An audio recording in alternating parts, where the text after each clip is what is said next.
नमस्कार।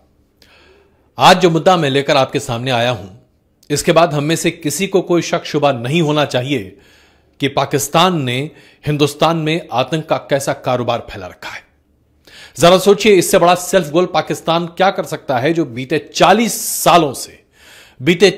सालों से हिंदुस्तान के सीने में खंजर चुभोता चला जा रहा है, घाव पर घाव देते चला जा रहा है, और जिसका नाम हम जानते हैं आतंकवाद। लेकिन पाकिस्तान ने आज तक कभी माना नहीं। लेकिन अब पाकिस्तान के मंत्री फवाद चौधरी ने खुद ही वीडियो जारी करके पाकिस्तान की संसद में स्पष्ट तौर से कहा है कि पुलवामा में जो आतंकी हमला हुआ, जिसमें 40 सीआरपीएफ के जवानों को शहीद किया गया, वो आतंकी हमला इमरान सरकार की कामयाबी था। वो आतंकी हमला जिसमें पाकिस्तान के हर इदारे को शामिल किया गया, यानी कि पाकिस्तान की सेना, पाकिस्तान की संसद, पाकिस्तान का विपक्ष, और यह कामयाबी इमरान खान सरकार की भी है। 40 सीआरपीएफ जवानों के खून से होली खेलने वाले पाकिस्तान को जब हिंदुस्तान ने सबक सिखाया, तब भी हिंदुस्तान के ऊपर यही आरोप पाकिस्तान लगाता रहा कि हिंदुस्तान आक्रामकता है, हिंदुस्तान जानबूझकर आगे बढ़ के सामने आता है। लेकिन जरा आज कोई बताए, आज पाकिस्तान ने अपने मुंह पर कितनी बड़ी कालिख पोती है। फवाद चौधरी, जो कि इमरान खान के करीबी मित्रों में माने जाते हैं, उनके बहुत ही पावरफुल मिनिस्टर माने जाते हैं। मैं खुद फवाद खान से कई बार मुलाकात कर चुका हूं पाकिस्तान में, और मैं जानता हूं कि उनकी पहुंच कहां तक और कैसे कैसे है। वो फवाद चौधरी अगर आज पाकिस्तान के सेनेट में वहां पर खड़े होकर यह कहते हैं कि ये इमरान खान की काबिलियत है, हिंदुस्तान में घुस कर मारा, इन शब्दों का इस्तेमाल किया फवाद चौधरी ने। जरा कोई बताए कि क्या पाकिस्तान की सेना हिंदुस्तान में घुसकर मारने आई थी, या यह पाकिस्तान के आतंकी थे? मौलाना मसूद अजहर क्या पाकिस्तान की फौज में काम करने वाला कोई कर्नल है, या दरअसल एक आतंकी है, एक छटा हुआ द्वितीय दर्जे का आतंकी, एक ऐसा व्यक्ति जो पैसे के लालच में किसी को भी मौत के घाट उतार सके? उसने प्लान किया था यह सब कुछ, दुनिया जानती है। हिंदुस्तान ने इसे साबित कर दिया हर मौके पर, हर मंच पर। और उसके बाद पाकिस्तान ने कैसे इसे ढकने की कोशिश की थी। याद कीजिए, मुझे याद है फरवरी के उस सर्द सुबह की खबर, जब 2019 में एक भयावह खबर सामने आई थी कि हमारे 40 शूरवीरों को शहीद कर दिया गया आतंकी हमले में। पूरा हिंदुस्तान खौल पड़ा था। देश में चुनाव सामने थे, और उसके पहले एक बहुत बड़ी चुनौती मोदी सरकार के सामने थी कि आखिरकार इस तरह के आतंकी हमले को कब तक हिंदुस्तान बर्दाश्त करता रहेगा। इस तरह की जानकारियां आ रही थी दिसंबर के महीने से ही कि पाकिस्तान एक बड़ी साजिश को रचने की कोशिश कर रहा है। तमाम तरह की बातें कही गई। कहा गया कि हिंदुस्तान ने अपनी सुरक्षा कवच में जरा ढिलाई रखी थी, शायद यही वजह थी कि पाकिस्तान सफल हो गया। और उसके बाद फिर लगातार जो शोध हुआ, जो जांच हुई, उस जांच में इस बात के तमाम तार जोड़ दिए गए कि कैसे पाकिस्तान में जैश-ए मोहम्मद और उसके साथ साथ आईएसआई ने मिलकर एक बहुत बड़ी साजिश रची थी, एक बड़े आतंकी हमले की साजिश, जिसमें सीआरपीएफ के काफिले पर आतंकी हमला किया गया, 40 जवानों के खून के साथ होली खेली गई। यह सब कुछ पाकिस्तान के सरपरस्ती पर और पाकिस्तान के इशारे पर हुआ था। लेकिन जब आतंकी हमले के बाद शाम में पाकिस्तान की तरफ से प्रतिक्रिया आई, तो यह कहा गया, वो विज्ञप्ति मुझे आज भी बड़े अच्छे तरीके से याद है, मेरे एक पाकिस्तान के मित्र ने मुझे भेजा था, और उन्होंने कहा था कि देखिए, यह है भारत सरकार के आरोपों का जवाब पाकिस्तान की तरफ से, जिसमें यह कहा गया था कि जब भी कोई आतंकी हमला होता है, हिंदुस्तान मुंह उठाकर सिर्फ पाकिस्तान और आईएसआई का नाम ले लेता है। कोई सबूत है तो क्यों नहीं अंतर्राष्ट्रीय मंच पर रखा जाता, क्यों नहीं एक अंतर्राष्ट्रीय जांच की जाती, क्यों नहीं दोनों सरकारें मिलकर इस मामले की जांच करें और तह तक जाएं।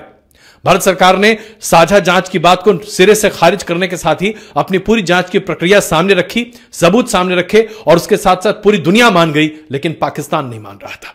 लेकिन जरा इसी को कहते हैं ना, झूठ के पैर नहीं होते, और पता चल जाता है कि आप कितना बड़ा झूठ और कैसे कैसे झूठ बोल रहे हैं। जब पाकिस्तान के नेशनल असेंबली के ही पूर्व स्पीकर ने पाकिस्तान की संसद में खड़े होकर यह कहा कि कैप्टन अभिमन्यु को, विंग कमांडर अभिमन्यु को रिहा कराने के लिए जिस तरह से पाकिस्तान की सरकार पर दबाव था, और पाकिस्तान के विदेश मंत्री कुरैशी कांप रहे थे, थर्रा रहे थे कि हिंदुस्तान हमला कर देगा। पाकिस्तान के सेना अध्यक्ष जनरल बाजवा के पैर कांप रहे थे। उनका यह कहना है कि रात 9 बजे तक हिंदुस्तान हमला कर देगा, इसलिए विंग कमांडर अभिमन्यु को हिंदुस्तान को वापस दे दो। ये बातें जैसे ही उन्होंने संसद में कही, पलटवार करते हुए इमरान खान के खासम खास फवाद चौधरी संसद में यह कहते हैं कि आप घबराएं नहीं, पाकिस्तान डरता नहीं है, पाकिस्तान ने तो दरअसल हिंदुस्तान में घुसकर हिंदुस्तान को मारा है। और कैसे मारा साहब? आतंकी हमले से मारा। जरा बताइए, एक ऐसे राज्य पर, एक ऐसे देश पर इससे बड़ी लानत और क्या होगी? इससे ज्यादा मुंह काला और कोई देश अपना खुद कैसे कर लेगा कि वो ये कहे कि जो आतंकी हमले हैं वो उसने किए हैं। तो यानी कि पाकिस्तान ये मानता है अपने संसद में कि टेररिज्म उसकी स्टेट पॉलिसी है। यही बात तो बीते 40 साल से हिंदुस्तान कहता चला रहा है, और कहता चला रहा है कि क्या आतंक की फैक्ट्री पाकिस्तान ने नहीं चला रखी अपनी सरजमीन पर।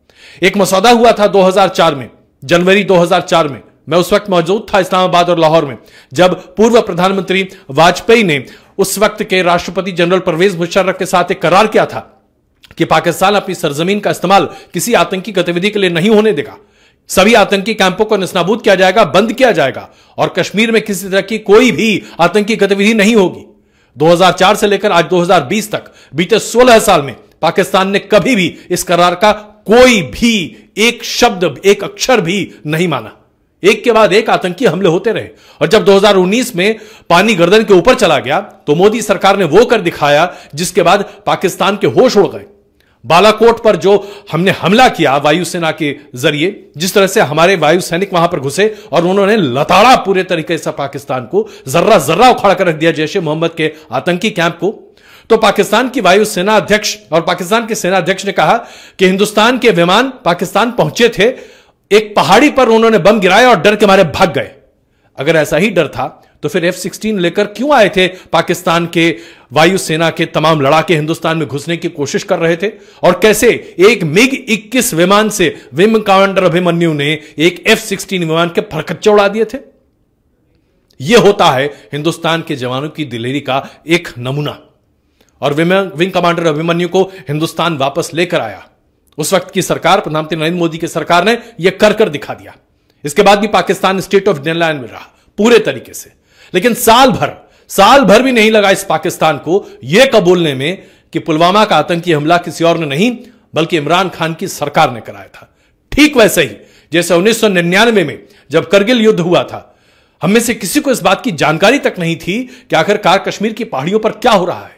और उसके बाद अचानक 20-21 मई 1999 यह खबर आती है कि पाकिस्तान के घुसपैठिए हिंदुस्तान की सीमा में चोटियों पर जा बैठे हैं और वहां से वो आतंक और हमले की तैयारी कर रहे हैं। भारतीय फौज ने जवाबी कार्रवाई की। हमने अपने तकरीबन 500 शूरवीर जवानों को खोया, लेकिन पाकिस्तान के हर सैनिक को खदेड़ दिया। उस पूरे युद्ध को मैंने खुद भी कवर किया था। मैंने देखा था किस तरह से हमारे जाबाज शूरवीर लगातार रात दिन की मेहनत, 2.5 महीने की मेहनत के साथ पाकिस्तान के परखच्चे हमले उड़ाए थे। कई ऐसे माउंटेन पीक्स पर मैं गया जहां मैंने खुद अपनी आंखों से देखा अंतिम संस्कार पाकिस्तान के सैनिकों का हिंदुस्तान के फौजियों ने किया था। जरा सोचिए कौन सी फौज हो सकती है जो अपने सैनिकों को, जो घायल सैनिकों को पीछे छोड़ दे मरने के लिए। यह पाकिस्तानी ही हो सकते हैं, इसके अलावा और कोई हो ही नहीं सकता। लेकिन उन्हें भी, उनका अंतिम संस्कार भी भारतीय फौज ने पूरी इस्लामिक रीत रिवाज के साथ किया था। मैं खुद गवाह हूं और मैंने खुद देखा है इस तरह की हजारों कब्रें, हजारों। अगर मेरे जैसा एक पत्रकार हजारों कब्रें देख सकता है तो आप अंदाजा लगाइए कि कितने पाकिस्तानी फौजी 1999 में मारे गए थे। लेकिन उस वक्त जनरल परवेज मुशर्रफ, जो कि जनरल थे उस वक्त, उन्होंने इस बात से पूरे तरीके से इनकार कर दिया था। नवाज शरीफ ने इनकार कर दिया था। यह तो 2006 में जनरल परवेज मुशर्रफ ने सबसे पहले माना कि हां, कश्मीर में जो हुआ वो पाकिस्तान की सरकार के मातहत हुआ था, और वो भी पाकिस्तान की इसी एक दूसरे की लड़ाई के बीच में सच निकल कर आया था। उसके बाद कई बार जनरल परवेज मुशर्रफ ने अपने इंटरव्यू में मुझसे यह बात साफ कही है कि भाई, आपने बांग्लादेश के बाद हमारी नाक काट दी थी, आपने तो हमें कहीं मुंह दिखाने लायक छोड़ा नहीं था। तो अगर हम करगिल नहीं करते तो क्या करते? अपनी इज्जत बचाने के लिए हमें कुछ ना कुछ तो करना था। यह बात अलग है कि आपके साथ अमेरिका था और हमें करगिल में, क्योंकि नवाज शरीफ प्रधानमंत्री थे, रिस्क नहीं ले सकते थे, इसलिए हमें पैर वापस घसीटने पड़े, वरना मैं नहीं घसीटता पैर। यह कहना था जनरल परवेज मुशर्रफ का। उन्होंने खुद इंटरव्यू में मुझसे ये बातें कही हैं। यानी कि खुद कबूलने लगा पाकिस्तान कि करगिल को किसी और ने नहीं बल्कि पाकिस्तान ने खुद अंजाम दिया है। लेकिन याद कीजिए 1999 का वो टेलीविजन कवरेज, जब पाकिस्तान की तरफ से हर दिन यही बयान आता था कि एक भी पाकिस्तानी फौजी उस हमले में शामिल नहीं है। ठीक वही हाल आज 2020, 21 साल बाद पाकिस्तान ने एक बार फिर अपने दोहरेपन को सामने रखा है। अपने झूठ का पर्दाफाश पाकिस्तान ने एक बार फिर किया है। और इसलिए इस बात को लेकर तो अब किसी को संशय होना ही नहीं चाहिए कि पाकिस्तान को डील करने का बस एक तरीका है, अगर वो एक मारे तो आप 10 मारिए। जब तक आप ऐसा नहीं करेंगे तब तक पाकिस्तान जैसा देश सुधर नहीं सकता। हम कहते हैं ना, लातों के भूत बातों से नहीं मानते। ये बातों से मानने वाले लोग नहीं हैं, क्योंकि पाकिस्तान की फौज अपने अस्तित्व की लड़ाई लड़ रही है पाकिस्तान में, और उसके लिए आवश्यक है कि वो हिंदुस्तान से हर समय लड़ाई लड़ती रहे, वरना पाकिस्तान की जनता पाकिस्तान की फौज को दौड़ा दौड़ा कर मानेगी। मैं कम से कम 8 से 10 बार पाकिस्तान जा चुका हूं, और ये तमाम बातें मैं आपको अपने तजर्बे से बता रहा हूं। लोग जब वहां मिलते हैं, बातचीत करते हैं, पाकिस्तान की फौज से नफरत करते हैं, क्योंकि पाकिस्तान के फौजी सबसे बड़े घूसखोर हैं, सबसे बड़े भ्रष्टाचारी हैं। देश के सभी बड़े कॉन्ट्रैक्ट्स पाकिस्तान के फौजियों या पूर्व फौजियों को मिलते हैं। हर तरह का जुल्म पाकिस्तान की फौज करती है पाकिस्तान की आवाम पर, लेकिन आवाम के पास कोई रास्ता नहीं है, क्योंकि इमरान खान जैसे लचर नेता पाकिस्तान का नेतृत्व करने का दम भरते हैं। और यही वजह है कि आज पाकिस्तान का यह हाल है। लेकिन हमारे खुद अपने देश में भी कुछ ऐसे नेता हैं जिन्हें देश को सबसे पहले आगे रखना चाहिए, और शायद आज यह मौका है जब उन नेताओं को यह सोचना चाहिए कि वक्तव्य जारी करने से पहले विचार कर लेना चाहिए।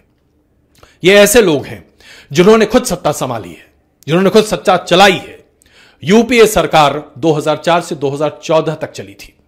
उस दौरान हिंदुस्तान में कई आतंकी हमले हुए थे। सबसे बड़ा था 2008 का मुंबई का आतंकी हमला, जिसमें 190 लोगों की मृत्यु हुई थी। कोई नहीं भूल सकता, पूरा हिंदुस्तान, पूरी दुनिया सिहर गई थी जिस तरह से पाकिस्तान से आए 10 आतंकियों ने हिंदुस्तान में खून की होली खेली थी। उसके बाद मनमोहन सिंह की सरकार, पूरी प्लानिंग थी, फौज तैयार थी, हर तरह की तैयारी थी कि पाकिस्तान में घुसो और मारो। लेकिन वो पॉलिटिकल रिस्क नहीं ले पाए क्योंकि शायद वो राजनीतिक इच्छा शक्ति उस वक्त की सरकार के पास नहीं थी, या शायद उन्हें ऐसा लगा कि अंतर्राष्ट्रीय जगत से समर्थन नहीं मिलेगा। लेकिन जरा कोई बताए, अपने देश की अस्मिता को बचाने के लिए क्या हमें किसी दूसरे की तरफ मुंह देखना पड़ेगा? क्या अमेरिका हमारे पीठ थपथपाता रहे तो हम आगे बढ़कर पाकिस्तान को 2 तमाचे मारेंगे? जाहिर सी बात है, उस वक्त भी विरोध के स्वर बुलंद थे। 2008 के बाद भी देश के कोने कोने से यह बात गूंज रही थी कि पाकिस्तान में घुसो और मारो। यह बात उस वक्त नहीं हुई, 2016 में हुई, 2019 में हुई, और उसके बाद देखिए आज पाकिस्तान खुद अपने सच को कितने अच्छे तरीके से कबूल कर रहा है। तो ऐसे में राहुल गांधी ने 2019 में जो कई ट्वीट्स किए थे, जो कई सवाल उठाए थे मोदी सरकार पर कि क्या वास्तविकता में बालाकोट पर हमला हुआ, क्या वास्तविकता में भारतीय वायुसेना ने बालाकोट पर आतंकी कैंप को नेस्तनाबूद किया, यह सवाल उस समय उठाना क्या जायज था? बिल्कुल नहीं। इस पर कई लोगों ने आपत्तियां उठाई थी, और हर किसी ने यह कहा था कि यह मूर्खतापूर्ण बयान है। देश की सुरक्षा, इसके सामने कहीं कोई कॉम्प्रोमाइज नहीं है। ऐसा लगा था कि शायद राहुल गांधी 2019 के लोकसभा के चुनाव की हार के बाद कुछ तो संभलेंगे, लेकिन पुलवामा की पहली वर्षगांठ के मौके पर उन्होंने एक बार फिर ट्वीट किया, और वो मैं पढ़कर आपको बताता हूं। उन्होंने ट्वीट किया, उन्होंने लिखा, today we remember 40 CRPF jawans martyrs. Let me ask this question. मैं अंग्रेजी पढ़ रहा हूं, फिर हिंदी तर्जुमा भी बताऊंगा आपको। Who benefited the most from the attack? दूसरा उन्होंने लिखा, point number 2, what is the outcome of inquiry into the attack? Point number 3, who in the BJP government has yet been held accountable for the security lapses that allowed the attack? Rahul Gandhi ने लिखा कि किसने पुलवामा पर हुए आतंकी हमले से सबसे ज्यादा फायदा उठाया? पॉइंट नंबर 2, अभी तक इंक्वायरी रिपोर्ट कहां है, क्या हुआ उसका? किसी को पता नहीं। पॉइंट नंबर 3, बीजेपी सरकार ने अभी तक इसके लिए किसके ऊपर जिम्मेदारी थोपी, और जो सुरक्षा में चूक हुई उसके लिए अभी तक किसकी गर्दन नापी गई? जरा सोचिए, क्या 40 जवानों की शहादत पर इस देश में राजनीति होनी चाहिए? वो भी तब जबकि पूरा देश, दुनिया मानती है कि आतंकी हमले पाकिस्तान के इशारे पर किए गए थे, जैश ए मोहम्मद ने किया था, आईएसआई की पूरी प्लानिंग थी, और उसके बाद इस आतंकी हमले को अंजाम दिया गया था। सुरक्षा में चूक हुई थी, इसमें कोई दो राय नहीं है, सुरक्षा में चूक हुई थी, लेकिन उस चूक को पूरा करने की जिम्मेदारी सरकार की है। कमी कहां है, सरकार उसके बारे में बताएगी। लेकिन यह कहना कि पुलवामा आतंकी हमले की वजह से किसी को चुनावी फायदा मिला, यह तो ठीक वैसे ही हुआ जैसे जख्म पर आप सिर्फ लाल मिर्च नहीं, शायद काली मिर्च, नमक वगैरह सब मिलाकर लगा रहे हो। हर हिंदुस्तानी के कलेजे को आपने छल्ली छल्ली कर दिया राहुल जी। क्या यह आवश्यक था? राजनीति अपनी जगह होती है, लेकिन जब आप इस तरह के सवाल खड़े करते हैं तो फिर आप पाकिस्तान जैसे देश के हाथ में खेलते हैं। आपकी की गई टिप्पणियां, आपके ट्वीट्स पाकिस्तान में सार्वजनिक तौर पर सबूत के तौर पर प्रस्तुत किए गए कि पुलवामा पर आतंकी हमला चुनाव के लिए कराया गया था और भारत के एक राजनीतिक दल पर तरह तरह के आरोप पाकिस्तान में लगाए गए। कई इस्लामिक देशों में इसे लेकर चर्चा हुई, मलेशिया में इसे लेकर कई चर्चाएं हुई, टर्की में लेकर इसे कई चर्चाएं हुई। टर्की ने उसके बाद से हिंदुस्तान से थोड़ा सा अपनी दूरी बनाते हुए पाकिस्तान के साथ अपना साझा कर लिया। उसका अपना एक निहित स्वार्थ तो हो सकता है, लेकिन आज अगर हम सुरक्षा, राष्ट्रीय सुरक्षा जैसे मसले पर अपने विरोध को जग जाहिर करते हैं तो फिर हम सरकार को नहीं घेरते, हम दरअसल देश को घेरते हैं। और यह बात आप सभी के नेताओं को समझना बड़ा आवश्यक है। पुलवामा जैसे आतंकी हमले पर सवाल खड़े कर कर आप किसी भी तरीके से किसी पार्टी को नहीं घेर सकते, कभी नहीं घेर सकते। इससे बुरी राजनीति नहीं हो सकती। यह एक बहुत बड़ा पिटफॉल था, बहुत बड़ा गड्ढा था जिसमें आप खुद ही फंस गए। उम्मीद है कि आगे आप इस तरह की हरकतें नहीं करेंगे, क्योंकि आप एक जिम्मेदार नेता हैं। एक जिम्मेदार नेता की पहली पहचान होती है कि देश की सुरक्षा और देश सबसे पहले आता है, राजनीति बाद में। लेकिन इस तरह के कई और नेता भी हैं जिन्होंने इस तरह के सवाल उठाए थे। याद कीजिए असदुद्दीन ओवैसी, हैदराबाद के सांसद। जी हां, उन्होंने भी इस तरह से कई सवाल उठाए थे मोदी सरकार के ऊपर। लोगों के दिमाग में संशय डालना अपने आप में शायद आपकी राजनीति के लिए मुफीद हो, लेकिन ओवैसी साहब, आपकी जबान ने न सिर्फ हिंदुस्तान में एक पूरे तबके के दिमाग में जहर घोल दिया, बल्कि अंतर्राष्ट्रीय मंच पर हिंदुस्तान को शर्मसार करने का मौका भी दिया। क्या ऐसा करना आवश्यक था? अब आप बताइए, चाहे राहुल गांधी जी हों या असदुद्दीन ओवैसी, फवाद चौधरी के इस बयान के बाद अब आप लोग कोई नया ट्वीट करेंगे क्या? क्या आप कहेंगे कि हमसे गलती हो गई, हमने जो कहा था वो गलत था, जो कुछ हुआ पाकिस्तान की वजह से हुआ और उस पाकिस्तान को सबक सिखाना आवश्यक है? अगर आप ट्वीट नहीं करते तो शायद आपके लिए देश और आपके लिए देशभक्ति बहुत जायज नहीं है। बड़ी जिम्मेदारी के साथ इन बातों को सामने रख रहा हूं, क्योंकि आज इस बात को लेकर अब तो कहीं कोई दुविधा रही नहीं गई है। चाहे आप 1948 की बात करें, चाहे आप 1965 की बात करें, चाहे आप 1999 की बात करें, पाकिस्तान के झूठ को हर समय हिंदुस्तान ने उजागर किया है, हर अंतर्राष्ट्रीय मंच पर। और याद कीजिए, 1948 में नेहरू जी की सरकार थी, 1965 में कांग्रेस की सरकार थी, शास्त्री जी। 1971 में इंदिरा गांधी कांग्रेस की प्रधानमंत्री थी। 1999 वाजपेयी सरकार। यानी कि तमाम हमलों में पाकिस्तान जब आक्रांता बनकर हिंदुस्तान पर टूट रहा था तो ज्यादातर कांग्रेस की सरकारें थी। तो क्या पाकिस्तान के झूठ को उजागर करना आपकी सबसे पहली नैतिकता या जिम्मेदारी नहीं बनती? ओवैसी साहब, ट्वीट आएगा आपका, करिएगा जरूर। जरा हम भी तो देखें आप कैसे पाकिस्तान को गरियाते हैं। गरियाना तो चाहिए ही, आखिरकार जो किया है वो तो भुगतना ही पड़ेगा। उद्गार शायद व्यक्तिगत भी हो सकते हैं, लेकिन जहां देश का मामला आता है, हर हिंदुस्तानी पहले हिंदुस्तानी है, उसके बाद शायद पत्रकार, लेखक, वकील या चाहे जो कुछ भी हो। लेकिन हां, इतना जरूर है कि आज पाकिस्तान के इस झूठ के उजागर के होने के साथ साथ इस बात को लेकर ठंडक पहुंची है कि कम से कम एक झूठा देश, एक मक्कार देश, एक दोहरेपन वाला देश खुद अपनी पैर पर कुल्हाड़ी मार गया।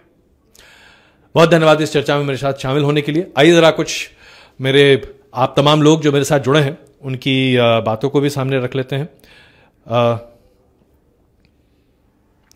चलिए साहब, हमारे कई पाकिस्तानी मित्र हैं जिनकी टिप्पणियां सामने आ रही हैं। जनाब, स्वागत है आपका। मुझे खुशी है कि आप इंडिया टीवी पर हमारे चैनल को भी देखते हैं और आपकी प्रतिक्रियाएं भी सामने आती हैं। पाकिस्तान के झंडे खूब फहराइए, हमें बड़ा अच्छा लगता है। कम से कम अपने देश को मजबूत तो कर लीजिए साहब, आर्थिक तौर पर अच्छा लगेगा। सबसे पहले एक ये ट्वीट पढ़, ये एक प्रतिक्रिया है जो सामने आ रही है। तनवीर जलवानी साहब हैं, we have made Shaheen 1, Shaheen 2, Shaheen 3 फॉर इंडिया। भाई बनाइए ना, किसने मना किया है? बटन दबाने की देर है ना, दबा कर देख लीजिए, कोई बात नहीं। कुछ और लोग हैं, सुनील कुमार जी हैं, उनका हैशटैग है ओवैसी बेशर्मी की हद पार कर चुका है। माफ कीजिएगा, मैं इस तरह के शब्दों का इस्तेमाल उचित नहीं समझता। वो तो भाई साहब, ये तनवीर जलबलानी जो हैं, उन्होंने लिखा है कि 200 atom bombs for you India, it is not for Deepawali. बिल्कुल नहीं साहब, ये 200 जो बम आपने एटम बम बनाए हैं, ये आपने अपने आतंकवादियों के लिए बनाए हैं। ये पाकिस्तान स्थित आतंकवादियों के लिए बम हैं। लीजिए और दुनिया भर में बम विस्फोट कीजिए, फिर उसके बाद देखिए कि आपका सफाया कैसे होता है। वैसे हम तो उम्मीद यही करेंगे कि पड़ोसी देश होने के नाते पाकिस्तान में तरक्की हो, खुशहाली हो, अमन हो और लोग अवचेतना के साथ जिएं, डर के मारे नहीं। खैर, हम उम्मीद करते हैं कि आने वाले दिनों में आप जो भी करेंगे सही करेंगे मेरे पाकिस्तान के मित्र। कामराद खान नियामी, आज लगता है कि पाकिस्तान से मेरे कई मित्रों के बहुत ज़्यादा एक के बाद एक आ रहे हैं जी। नियामी साहब, क्या एनडीए की सरकार की मौजूदगी में कोई आतंकी हमला नहीं हुआ? पुलवामा के अलावा पठानकोट किसी के दौर में हुआ? पठानकोट में आईएसआई को किसने बुलाकर जांच करवाई? क्या पठानकोट में आईएसआई को लाकर जांच करवाना देश की सुरक्षा के साथ खिलवाड़ नहीं था? जनाब एक बात बताइए, आईएसआई को बुलाकर आईएसआई के झूठ को ही तो सामने रखा गया। जिस तरह से आईएसआई ने जांच को एक दिशा देने की बात कही थी, वो हास्यास्पद था, हास्यास्पद। और यह जरूरी है कि पाकिस्तान के झूठ, पाकिस्तान के स्वांग और पाकिस्तान के ढोंग को उजागर किया जाए और पाकिस्तान के दोहरेपन को पाकिस्तान के मुंह पर दे मारा जाए। इसलिए आवश्यक था कि भारत सरकार वो कदम उठाती। याद कीजिए 2008 में जब मुंबई पर आतंकी हमला हुआ था तो पाकिस्तान ने कहा था कि साझा जांच करते हैं। पाकिस्तान की अदालत में आज भी हाफिज सईद के ऊपर मुकदमा चल रहा है। हाफिज सईद खुलेआम धड़ल्ले से घूम रहा है, दुनिया भर में आतंक के कारोबार को फैला रहा है और उसके बाद भी पाकिस्तान की सरकार कहती है हमारे पास कुछ सबूत ही नहीं है। हम भारत आकर भारत में सभी प्रत्यक्षदर्शियों से बात करना चाहते हैं। जनाब, पाकिस्तान में हुए आतंकी हमले के लिए क्या अमेरिका आकर जांच करता है? हम आपको क्यों आने दें हिंदुस्तान में? भाई जरूरत क्या है? हम जानते हैं कि आप लीपापोती करते हैं, हम जानते हैं कि आप आतंकवादियों को बढ़ावा देते हैं, हम जानते हैं कि आप आतंकवादियों के साथ रहे हैं। मैं खुद पाकिस्तान की धरती पर आतंकियों से मिल चुका हूं। अब इसके बाद भी कुछ प्रत्यक्ष प्रमाण देना जरूरी है।